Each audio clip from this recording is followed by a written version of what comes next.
শিরোনামগুলো দেখছিলেন। এই সব খবরের বিস্তারিত নিয়ে আপনাদের সাথে আছি আমি তৌহিদ হোসেন। গাজায় ইসরায়েলি আগ্রাসন থামার কোনো লক্ষণ নেই। চলমান হামলায় প্রাণ গেছে আরও 10 জনের। টানা 11 দিনের সহিংসতায় প্রাণহানি বেড়ে দাঁড়িয়েছে 230-এ। গেল 2-3 দিনে হামলার তীব্রতা কিছুটা কমলেও থেমে নেই ইহুদিদের অভিযান। ফাইটার জেট নিয়ে এখনও বোমা বর্ষণ চলছে অবরুদ্ধ উপত্যকায়। রাতভর 1 ডজনের বেশি ক্ষেপণাস্ত্র হামলা টার্গেট ছিল হামাসের বেশ কিছু সামরিক ঘাঁটি। বিধ্বস্ত হয় বহু বসতবাড়ি। প্রতিরোধ গড়ে তোলার চেষ্টা করে হামাসও। ইহুদিদের লক্ষ্য করে পাল্টা রকেট ছড়ে স্বাধীনতা কমে এই সংগঠন। বুধবার ইসরায়েলের রকেট ছোড়া হয় লেবানন থেকেও, তবে এতে হতাহতের কোনো খবর পাওয়া যায়নি। এদিকে খুব শিগগিরই ইসরায়েল ফিলিস্তিনের মধ্যে কার্যকর হতে পারে অস্ত্রবিরতি। আনুষ্ঠানিক ঘোষণা না এলেও স্বাধীনতাকামী সংগঠন হামাসের পক্ষ থেকে এমন ইঙ্গিত মিলেছে। বুধবার 4র্থ দফায় নেতানিয়াহু প্রশাসনকে আগ্রাসন বন্ধের তাগিদ দিয়েছেন মার্কিন প্রেসিডেন্ট। মানবিক বিপর্যয় ঠেকাতে অঞ্চলটিতে অস্ত্রবিরতির আহ্বান জানাচ্ছে বিশ্ব সম্প্রদায়, কিন্তু এখনও পর্যন্ত হামলা অব্যাহত রাখতে অনড় ইসরায়েল। বিমান এবং স্থলপথে ফিলিস্তিনিদের উপর আগ্রাসন চালিয়ে ক্ষান্ত হয়নি ইসরায়েল। এবার জলপথে চলছে রকেট ধ্বংসের কর্মসূচি।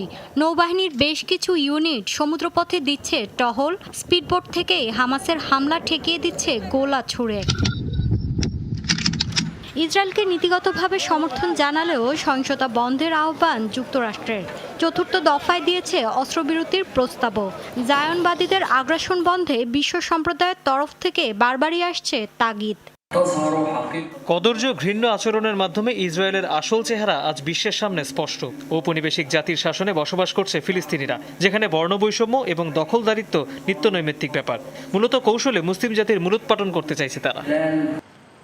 আন্তর্জাতিক সম্প্রদায়ের তৎপরতার মাঝেই অস্ত্রবিরতি কার্যকর হতে পারে বলে আভাস দিল হামাস, যদিও আনুষ্ঠানিক ঘোষণা আসেনি এখনো। আন্তর্জাতিক সম্প্রদায়ের তৎপরতা দেখে মনে হচ্ছে অস্ত্রবিরতিতে যাচ্ছে বিবদমান পক্ষগুলো। প্রত্যাশা পারস্পরিক সমঝোতার ভিত্তিতেই 2-1 দিনের মধ্যে কার্যকর হবে অস্ত্রবিরতি। খুব শিগগিরই শেষ হবে ফিলিস্তিনিদের উপর ইসরায়েলি আগ্রাসন বর্বরতা। উল্টো ইসরায়েলি প্রধানমন্ত্রী বহাল রেখেছেন অভিযান চালিয়ে যাওয়ার হুমকি। দাবি, হামাসের মূল উৎপাটন না হওয়া পর্যন্ত চলবে গোপন আস্তানায় হামলা। আত্মরক্ষায় পাল্টা হামলা চালানোর পূর্ণ অধিকার রয়েছে ইসরায়েলের। তাই উপত্যকার সশস্ত্র সংগঠনগুলোর গোপন আস্তানায় অব্যাহত থাকবে হামলা। আমাদের বর্তমান টার্গেট হামাসের শীর্ষ কমান্ডাররা আর তাদের অস্ত্র গোলাবারুদের মজুদ। বুধবারও ফিলিস্তিনিদের প্রতি সহমর্মিতা প্রকাশ করে বিক্ষোভ হয়েছে বিভিন্ন দেশে। মৌলি ইসলাম, যমুনা নিউজ। এবারের ইসরায়েলি আগ্রাসনের মুখে দ্বিধাহীন, শক্তিশালী নতুন এক ফিলিস্তিনকে দেখছে বিশ্ব। বুধবার তেহরানের বিশাল সমাবেশে একথা বলেন রেভলিউশনারি গার্ড IRGCর major general Hussain Salami. Israeli বর্বরতার বিরুদ্ধে ছিল বিক্ষোভ প্রতিবাদ। এ সময় ইহুদি রাষ্ট্র এবং নেতানিয়াহুর পরম মিত্র যুক্তরাষ্ট্রের পতাকা পোড়ান বিক্ষোভকারীরা। তাদের অভিযোগ, ক্ষমতায় রদবদল হলেও মার্কিনী নীতিমালায় কোনো পরিবর্তন আসেনি। এদিকে মঞ্চ থেকে ফিলিস্তিনকে সর্বাত্মক সহযোগিতার আশ্বাস দেন IRGCর প্রধান। বলেন, শহীদদের রক্ত বৃথা যেতে দেবে না তেহরান। আগ্রাসন সহিংসতা চালানো চরম মূল্য দিতে হবে ইসরায়েলকে। মেজর জেনারেলের হুঁশিয়ারি, শক্তিশালী নতুন ফিলিস্তিনের সামনে ধোপে টিকবে না ইহুদি রাষ্ট্র। এক নতুন ফিলিস্তিনের উত্থান দেখছে বিশ্ব। তারা এখন পাথর বা গুলতি দিয়ে লড়াই করে না, বরং ইসরায়েলের কেন্দ্রস্থলে কাশেম আর সেজিল রকেট ছোড়ে। শক্তিশালী এই ফিলিস্তিনের টার্গেট জায়নবাদীদের শিল্প এলাকা, বিমান ঘাঁটি। অন্যদিকে পরাজিত, আশাহত, বিষণ্ণ এবং দ্বিধান্বিত ইসরায়েলকেও দেখছে আন্তর্জাতিক মহল। কেননা দীর্ঘ 60 বছর পর কয়েক হাজার মিসাইল হামলার শিকার তেল আবিব। ইসরায়েলকে বর্ণবাদী রাষ্ট্র হিসেবে আখ্যা দিয়েছেন দক্ষিণ আফ্রিকার প্রেসিডেন্ট সিরিল রামাফোসা। ফ্রান্সের এক টেলিভিশনে দেওয়া সাক্ষাৎকারে ফিলিস্তিনের বর্তমান পরিস্থিতিকে বর্ণবাদ যুগের সাথে তুলনা করেন তিনি। বলেন, ফিলিস্তিনিদের প্রতি ইসরায়েলের আচরণ দক্ষিণ আফ্রিকার বর্ণবৈষম্যের কথাই মনে করিয়ে দেয়। ফিলিস্তিনিদের অধিকারের পক্ষে কথা বলেন তিনি। জানান, স্বাধীন রাষ্ট্র চাওয়ার অধিকার তাদের আছে, নিজেদের স্বাধীনভাবে রাষ্ট্রীয় কর্মকাণ্ড পরিচালনা করার অধিকারও আছে। ক্ষোভ নিয়ে বলেন, ইসরায়েল যেভাবে নিরীহ ফিলিস্তিনিদের স্বাধীনতা অগ্রাহ্য করে হামলা চালিয়ে যাচ্ছে তা আগ্রাসী কর্মকাণ্ড ছাড়ার কিছুই নয়। ভারতে একদিনে আরও ৩,৮৮০ জনের প্রাণ কেড়ে নিল করোনা ভাইরাস। এই নিয়ে মহামারীতে মোট প্রাণহানি 2,87,000 ছাড়ালো। বুধবার নতুনভাবে কোভিড পজিটিভ শনাক্ত হয়েছেন 2,76,000-এর বেশি মানুষ। দেশটিতে এই মুহূর্তে সক্রিয় সংক্রমিতের সংখ্যা 31.5 লাখ। মাসের প্রথম ১৯ দিনেই আক্রান্ত হন রেকর্ড ৭৫,০০০ ভারতীয়। গবেষকরা বলছেন, করোনার চলমান ধাক্কায় তরুণদের মৃত্যুহার বাড়ছে। কর্ণাটকে গেল ২ মাসে মৃতদের ৫৬% বয়সী ২০ থেকে ৫০ বছরের মধ্যে। রাজ্যটির ৩০ ভাগের মতো আইসিইউ বেডে আছেন কম বয়সীরা। দেশটিতে মোট সংক্রমিত ২,৫৮,০০,০০০-এর কাছাকাছি।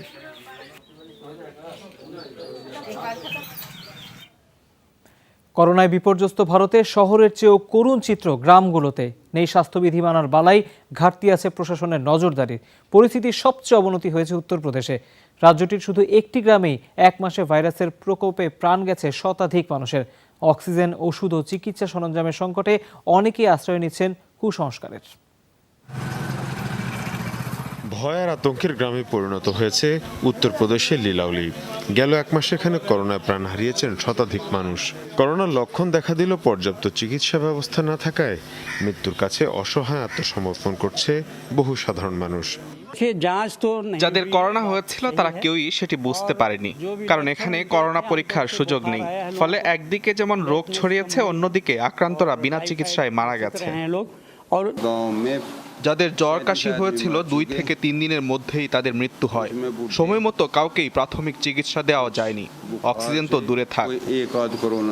করোনায় বিপর্যস্ত ভারতের শহরাঞ্চলে যতটুকু চিকিৎসার সুযোগ আছে, গ্রামাঞ্চলে তাও নেই। হাসপাতাল সংকটের পাশাপাশি নেই স্বাস্থ্যকর্মীদের নিয়মিত নজরদারি। ফলে নেই স্বাস্থ্যবিধি নিশ্চিতের বালাই, বেড়ে চলেছে আক্রান্তের হার। এ পরিস্থিতিতে করোনা আক্রান্ত অনেক রোগী নিচ্ছে কুসংস্কারের আশ্রয়। যোগী আদিত্যনাথের রাজ্য উত্তরপ্রদেশের আরেক গ্রাম মেওলায় দেখা যায় নিম গাছের নিচে শুইয়ে রাখা হয়েছে করোনা আক্রান্ত রোগীকে। সরকারি হাসপাতালে বেড নেই, বেসরকারি হাসপাতালে চিকিৎসা নেবার মতো অর্থ নেই। তাই গ্রামের সাধারণ মানুষ এই গাছের নিচে রোগীদের রেখে গেছে, কারণ নিমের বাতাস তাদের অক্সিজেনের চাহিদা পূরণ করতে সাহায্য করে। এরই মধ্যে স্থানীয় পর্যায়ে কাজ শুরু করেছেন স্বাস্থ্যকর্মীরা, তবে পরিস্থিতি বিবেচনায় তা একেবারেই সামান্য। মুশফিকা হাসান, যমুনা নিউজ। ভারতে মাছ খাওয়া নিয়ে তৈরি হয়েছে নতুন আতঙ্ক। গঙ্গায় মরদেহ ভেসে ওঠার খবর ছড়ানোতে এখন মাছই কিনতে চাইছেন না সাধারণ মানুষ। বিশেষভাবে উত্তরপ্রদেশ, বিহার ও পশ্চিমবঙ্গে আতঙ্কটা সবচেয়ে বেশি। শঙ্কা, মাছের মাধ্যমেও ছড়াতে পারে করোনা ভাইরাস। পাটনার পাইকারি বাজারে স্বাভাবিক সময়ে দিনে ২ থেকে ২.৫ টন মাছ বেচাকেনা হয়। এখন সেখানে ভিড় নেই বললেই চলে। মাছে ভাতে বাঙালি পরিচয় ধারণকারী কলকাতার বাসিন্দাদের যেখানে মাছ ছাড়া এক বেলাও রসনা পূরণ হয় না, সেখানে শহরটির মাছ বাজার যেন খা খা করছে। বেশ কিছুদিন ধরে গঙ্গায় মরদেহ ভেসে ওঠার খবরেই মূলত মাছ বাজারের এমন দশা। আতঙ্ক ছড়িয়েছে গোটা ভারতেই। মাছের মাধ্যমে করোনা আক্রান্ত হওয়ার ভয়। মাছের বাজারের ধারে কাছেও ঘেঁষছেন না অনেকে। যারা কিনছে তাদেরও মনে নানা সংশয়, শঙ্কা। যেখানে করোনা ভাইরাসে মৃতদের লাশ ভাসছে, সেই একই পানিতে মাছ খুব কঠিন পরিস্থিতি। যদি পুকুর বা সাগরের হয় তখনই কেনার সাহস করি, বড় মাছ এড়িয়ে চলি, কারণ পুকুরের মাছ ছোট হয়। কেনার আগে বিক্রেতার কাছ থেকে নিশ্চিত হয়ে নিতে চাইছেন মাছের উৎস। মাছ কিনতে গেলে শুরুতেই জিজ্ঞাসা করতে হয় এগুলো কোথা থেকে এসেছে। যদি শুনি অন্ধ্রপ্রদেশ থেকে এসেছে বা গঙ্গার কোনো অংশ থেকে আনা হয়নি, তখনই কেবল কিনি। গঙ্গা এখন দূষিত কারণ সেখানে লাশ ভাসছে। মানুষ মাছ থেকে মুখ ফিরিয়ে নেয় মাথায় হাত বিক্রেতাদের। বিশেষ করে পশ্চিমবঙ্গ আর বিহারে বড় ধরনের লোকসানে পড়েছেন মাছ ব্যবসায়ীরা। জেলেরা মাছ ধরলেও বেচতে পারছে না। নদীতে করোনার মৃতদের লাশ ভাসার খবরের মানুষের মনে ভয় ধরিয়ে দিয়েছে। গত কয়েকদিনে প্রায় ৫০,০০০ টাকার লোকসান গেছে। মাছের মাধ্যমে করোনা সংক্রমণের শঙ্কা উড়িয়ে দিচ্ছেন না বিশেষজ্ঞরাও। এ বিষয়ে দ্রুত গবেষণা প্রয়োজন বলে মনে করছেন তারা। মে মাসের শুরু থেকেই বিহার আর উত্তরপ্রদেশে গঙ্গা নদীতে ভেসে থাকতে দেখা যায় অসংখ্য লাশ। ধারণা করা হয় সৎকারের সুযোগ সামর্থ্য না থাকায় ভাসিয়ে দেয়া হচ্ছে করোনায় মৃতদের। Dorothy Tasrin, Jamuna news. বিশ্বজুড়ে করোনা ভাইরাসে আরও ১৩,০০০-এর বেশি মানুষের প্রাণ গেছে। নতুন সংক্রমণ শনাক্ত হয়েছে ৬.৫ লাখের ওপর। বুধবার ব্রাজিলে দৈনিক প্রাণহানি ছিল প্রায় ২৫০০। ভাইরাস শনাক্ত হয়েছে আরও ৮০,০০০ মানুষের শরীরে। যুক্তরাষ্ট্রে ভাইরাসের মৃত্যু হয়েছে আরও ৬৩৬ জনের। ২৮,৫০০-এর ওপর নতুন সংক্রমণ। 500-র কাছাকাছি মৃত্যু হয়েছে আর্জেন্টিনায়, কলম্বিয়ায় প্রাণহানি 450-র উপর। এদিন রাশিয়ায় দৈনিক মৃত্যু 400-র কাছাকাছি। বিশ্বজুড়ে মহামারীতে মোট প্রাণহানি 34,31,000 ছাড়ালো। 16,55,00,000-এর উপর মানুষ এখন আক্রান্ত।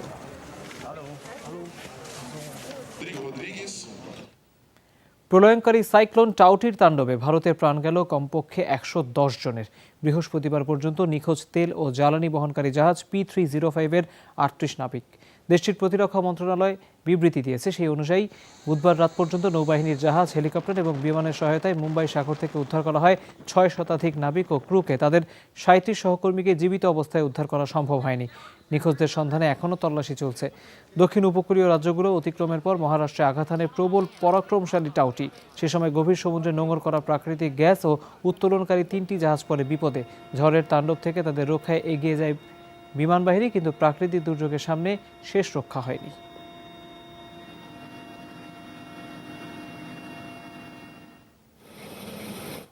করোনা ভাইরাস প্রতিরোধে এবার তৃতীয় বা বুস্টার ডোজ প্রয়োগ করবে যুক্তরাজ্য। মূলত এ পর্যন্ত কোভিড-19-এর বিস্তার রোধে সফল এমন 7টি টিকার সংমিশ্রণ ঘটানো হবে বুস্টার ডোজে। ফাইজার বায়োএনটেক এবং অক্সফোর্ড অ্যাস্ট্রাজেনেকার 2 ডোজ টিকা নিয়েছেন এমন ব্যক্তিরা অংশ নেবেন এই পরীক্ষায়। তার জন্য বাছাই করা হয়েছে 2,886 জন স্বেচ্ছাসেবীকে। শিগগিরই শুরু হবে ক্লিনিক্যাল ট্রায়াল। গবেষকদের প্রত্যাশা, ডোজটি করোনার যে কোনো ভ্যারিয়েন্ট প্রতিরোধে কার্যকরী অ্যান্টিবডি তৈরিতে সক্ষম। শরৎকালীন বুস্টার কর্মসূচি শুরুর পরিকল্পনা ব্রিটিশ সরকারের। এর আগেই পরীক্ষামূলক ট্রায়াল দেখে নেওয়া হবে পার্শ্ব প্রতিক্রিয়া, কার্যক্ষমতার বিষয়গুলো। সেপ্টেম্বর মাসেই জানা যাবে বুস্টার ডোজের সফলতা সম্পর্কে। অক্সফোর্ড অ্যাস্ট্রাজেনেকার মেয়াদোত্তীর্ণ প্রায় 20,000 ডোজ টিকা ধ্বংস করল মালাউই। দেশটিতে পৌঁছানোর মাত্র 18 দিনের মাথায় উত্তীর্ণ হয় ভ্যাকসিনের মেয়াদ। আফ্রিকান ইউনিয়ন এবং বিশ্ব স্বাস্থ্য সংস্থার যৌথ উদ্যোগে গত 26 মার্চ দেশটিতে পৌঁছায় 1,02,000 ডোজ টিকার চালান। তো 13 এপ্রিল শেষ হয়ে যায় সেগুলোর মেয়াদ। এই সময়ের মধ্যে প্রায় 80% ডোজ টিকা প্রয়োগ করে দেশটি। উৎপাদক সেরাম ইনস্টিটিউটের সবশেষ গবেষণা অনুযায়ী জুলাইয়ের মাঝামাঝি পর্যন্ত টিকাটির ব্যবহার নিরাপদ। তবে জনগণের ওপর মেয়াদোত্তীর্ণ টিকা না প্রয়োগের সিদ্ধান্ত নেয় মালাউই সরকার। একই কারণে 59,000 ডোজ প্রয়োগ না করার সিদ্ধান্ত নিয়েছে দক্ষিণ সুদানও। নষ্ট না করে ফেরত দেওয়ার আহ্বান জানিয়েছে WHO।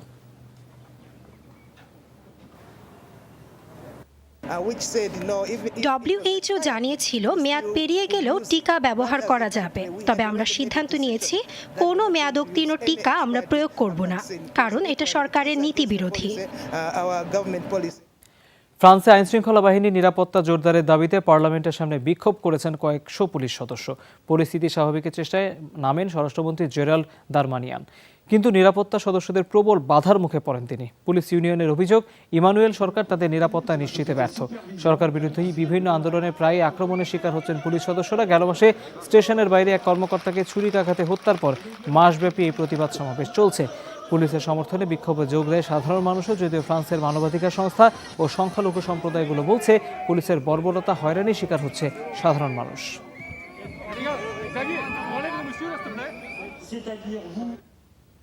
মরক্কো থেকে এখনও শত শত অভিবাসী স্পেনে অনুপ্রবেশের চেষ্টা চালিয়ে যাচ্ছেন। গত 2 দিনে অভিবাসীদের ঢল নামায় সীমান্তে কড়াকড়ি আরোপ করে স্পেন। এরপরও কাঁটাতার পেরোনোর চেষ্টা চালিয়ে যাচ্ছেন অভিবাসীরা। কয়েকশো তরুণ ফের সীমান্ত পাড়ি দেওয়ার চেষ্টা চালিয়েছেন, তবে সেই প্রচেষ্টায় বাঁধ সাধে মরক্কোর পুলিশ। গত 2 দিনে প্রায় 8,000 অভিবাসী স্পেনের সিউটা শহরে অনুপ্রবেশ করে। এই নিয়ে স্পেন মরক্কো সীমান্তে উত্তেজনা চলছে। মরক্কো ইচ্ছাকৃতভাবে অভিবাসীদের ঠেলে দিচ্ছে বলে দাবি স্পেনের। এখন পর্যন্ত কয়েক হাজার অভিবাসন প্রত্যাশীকে ফেরত পাঠানো হয়েছে মরক্কোতে।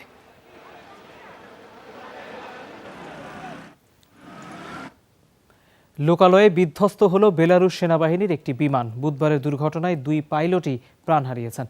প্রতিরক্ষা মন্ত্রণালয়ের বিবৃতি অনুযায়ী রাশিয়া নির্মিত ইয়াক-130 প্রশিক্ষণ বিমান দুর্ঘটনায় পড়ে। প্রশিক্ষণ চলাকালেই বারানোভিসি শহরের একটি লোকালয়ে বিমানটি বিধ্বস্ত হয়। প্রাথমিকভাবে কোনো যান্ত্রিক ত্রুটি খুঁজে পাওয়া যায়নি, তবে কারণ অনুসন্ধানে তদন্ত চলছে। কন্ট্রোল টাওয়ারের তথ্য অনুযায়ী জনবসতিপূর্ণ এলাকা এড়াতে চাইছিলেন পাইলটরা। তারা বিমানের ভেতরেই মারা যান। তবে দুর্ঘটনাস্থলে অন্য কেউ হতাহত হয়নি। 2 সিট এবং 2 ইঞ্জিনের বিমানটি মূলত প্রশিক্ষণের কাজেই ব্যবহার করা হয়। পরমাণু সহায়তা প্রকল্প নিয়ে আনুষ্ঠানিক যাত্রা শুরু হলো চীন রাশিয়ার। বুধবার যৌথ প্রকল্পের উদ্বোধনী অনুষ্ঠানে ভিডিও লিঙ্কের মাধ্যমে যুক্ত হন প্রেসিডেন্ট শি জিনপিং এবং ভ্লাদিমির পুতিন। দ্বিপাক্ষিক সম্পর্ক জোরদারে গুরুত্ব দেন দুই দেশের রাষ্ট্রপ্রধান। মস্কো বেইজিং সম্পর্কের ক্ষেত্রে যৌথ প্রকল্পটিকে ঐতিহাসিক আখ্যা দেন তারা। জানান, বাস্তবায়নের অপেক্ষায় আরও কিছু প্রকল্প আছে। ভার্চুয়াল অনুষ্ঠানে যুক্ত হন প্রকল্প কর্মকর্তারাও। কর্মসূচির অগ্রগতি তুলে ধরেন তারা। জানান, দুই দেশের উদ্যোগে থার্ড জেনারেশন প্রযুক্তি ব্যবহারে চালু হচ্ছে পরমাণু শক্তি প্রকল্পের 4টি ইউনিট। লিয়াওনিং ও জিয়াংশু প্রদেশে তৈরি হবে নতুন প্ল্যান্ট। মোট 8টি ইউনিট চালুর পরিকল্পনা রয়েছে, যেগুলো কার্যকর হলে বার্ষিক ঘণ্টা প্রতি 37,600 কিলোওয়াট বিদ্যুৎ উৎপাদন সম্ভব। অজ্ঞাত কারণে পিছিয়ে দেয়া হলো চীনের লং মার্চ 7Y3 রকেটের উৎক্ষেপণ। নিজস্ব ওয়েবসাইটে বিষয়টি জানায় দেশটির মহাকাশ গবেষণা সংস্থা। বৃহস্পতিবার স্থানীয় সময় দুপুর 1টার দিকে পাঠানোর কথা ছিল রকেটটিকে। তার আগেই আসে অভিযান পেছানোর ঘোষণা। যান্ত্রিক ত্রুটির আভাস মিলেছে বিবৃতিতে, কিন্তু ঠিক কী কারণে শেষ মুহূর্তে অভিযান বাতিল হয়েছে তা অস্পষ্ট।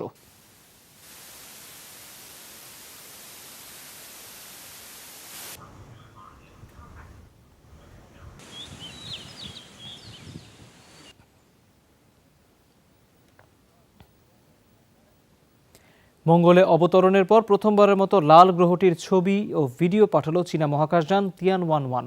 বুধবার সেই ভিডিও প্রকাশ করেছে চীনের মহাকাশ সংস্থা। ভিডিওতে দেখা যায় নভোযান থেকে রোভার ঝুলং মঙ্গলের মাটিতে অবতরণ করেছে। এ সময় উচ্ছ্বাসে ফেটে পড়েন চীনের মহাকাশ সংস্থার কর্মীরা। অবতরণের ছবির পাশাপাশি মঙ্গলের মাটি ও পাথরের ছবিও পাঠায় রোভার।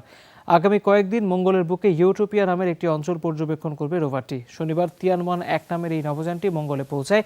বিশ্বের দ্বিতীয় দেশ হিসেবে লাল গ্রহে রোভার নামালো শি জিনপিংয়ের দেশ। গত ফেব্রুয়ারিতে মঙ্গলে পার্সিভারেন্স নামের রোভার পাঠায় যুক্তরাষ্ট্র। ৭১ বছর পর জেগে উঠল পানিতে বিলীন গ্রাম। সম্প্রতি ইতালির দক্ষিণ টাইরোল প্রদেশে 7 দশক আগে পানিতে ডুবে যাওয়া গ্রামটি আবারও দৃশ্যমান হয়েছে। কিউরন গ্রামের 160টি বাড়িতে বসবাস করতেন 900 অধিবাসী। 1950 সালে সেখানে জলবিদ্যুৎ কেন্দ্র নির্মাণের সিদ্ধান্ত নেয় কর্তৃপক্ষ। তাই গ্রামবাসীর জন্য জায়গা পুনর্বাসন করা হয়, আর গ্রামটির জায়গায় তৈরি হয় বিশাল হ্রদ। সম্প্রতি হ্রদের পানি অপসারণ করলে দৃশ্যমান হয় গ্রামটি।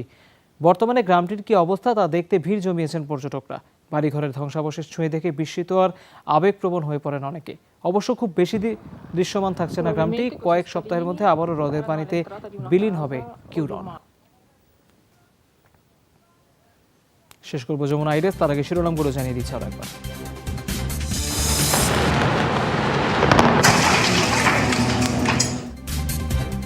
এগারো দিনেও বন্ধ হয়নি ইসরায়েলি আগ্রাসন। রাতভর ক্ষেপণাস্ত্র হামলায় বহু ঘরবাড়ি বিধ্বস্ত। 2-1 দিনের মধ্যে অস্ত্রবিরতি কার্যকরের আভাস। ফিলিস্তিনের প্রতি সংহতি জানিয়ে দেশে দেশে বিক্ষোভ। হামাসের মিসাইল সক্ষমতায় নতুন শক্তির উত্থান দেখছে বিশ্ব, বলল ইরান। করোনায় প্রাণহানি কমছে না ভারতে, আরও প্রায় 4000 মৃত্যু। চিকিৎসা সরঞ্জামের সংকটে কুসংস্কারের আশ্রয় নিচ্ছে গ্রামের মানুষ। দর্শক, এই ছিল যমুনা আইরেসকের আয়োজনে। এতক্ষণ যারা সাথে ছিলেন তাদের সবাইকে অনেক ধন্যবাদ।